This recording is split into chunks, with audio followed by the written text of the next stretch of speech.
ఇవాళ speaker ప్రసాద్ను BRS ఎమ్మెల్యేలు కలవనున్నారు. Party మారిన ఎమ్మెల్యేలపైన చర్యలు తీసుకోవాలని స్పీకర్ ప్రసాద్ కుమార్ను బీఆర్ఎస్ నేతలు కోరనున్నారు. ఇప్పటికే పార్టీ ఫిరాయించిన ఎమ్మెల్యేలు స్పీకర్ ప్రసాద్ నోటీసులు జారీ చేశారు. అయితే ఇందులో 8 మంది ఎమ్మెల్యేలు తాము ఇంకా బీఆర్ఎస్లోనే ఉన్నామంటూ నోటీసులకు సమాధానం ఇచ్చారు. అభివృద్ధి పనుల కోసమే సీఎంను కలిసామని స్పష్టం చేశారు. సీఎం స్థాయి వ్యక్తి కండువ కప్పితే తిరస్కరించడం కరెక్ట్ కాదని కప్పుకున్నామని వివరించారు. తాము కప్పుకున్నది కాంగ్రెస్ కండువ కాదన్నారు.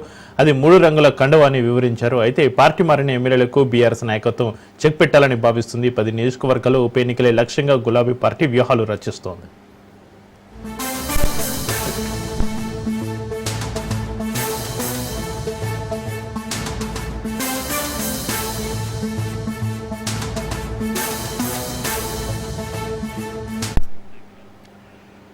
ఇవాళ స్పీకర్ ప్రసాద్ను బీఆర్ఎస్ ఎమ్మెల్యేలు కలవనున్నారు. పార్టీ మారిన ఎమ్మెల్యేలపైన చర్యలు తీసుకోవాలని స్పీకర్ ప్రసాద్ కుమార్ను బీఆర్ఎస్ నేతలు కోరనున్నారు. ఇప్పటికే పార్టీ ఫిరాయించిన ఎమ్మెల్యేలు స్పీకర్ ప్రసాద్ నోటీసులు జారీ చేశారు. అయితే ఇందులో 8 మంది ఎమ్మెల్యేలు తాము ఇంకా బీఆర్ఎస్లోనే ఉన్నామంటూ నోటీసులకు సమాధానం ఇచ్చారు. అభివృద్ధి పనుల కోసమే సీఎంను కలిసామని స్పష్టం చేశారు.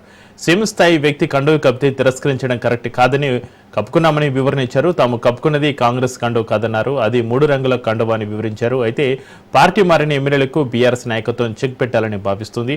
10 నియోజకవర్గాల్లో ఉప ఎన్నికలే లక్ష్యంగా గులాబీ పార్టీ వ్యూహాలు రచిస్తోంది.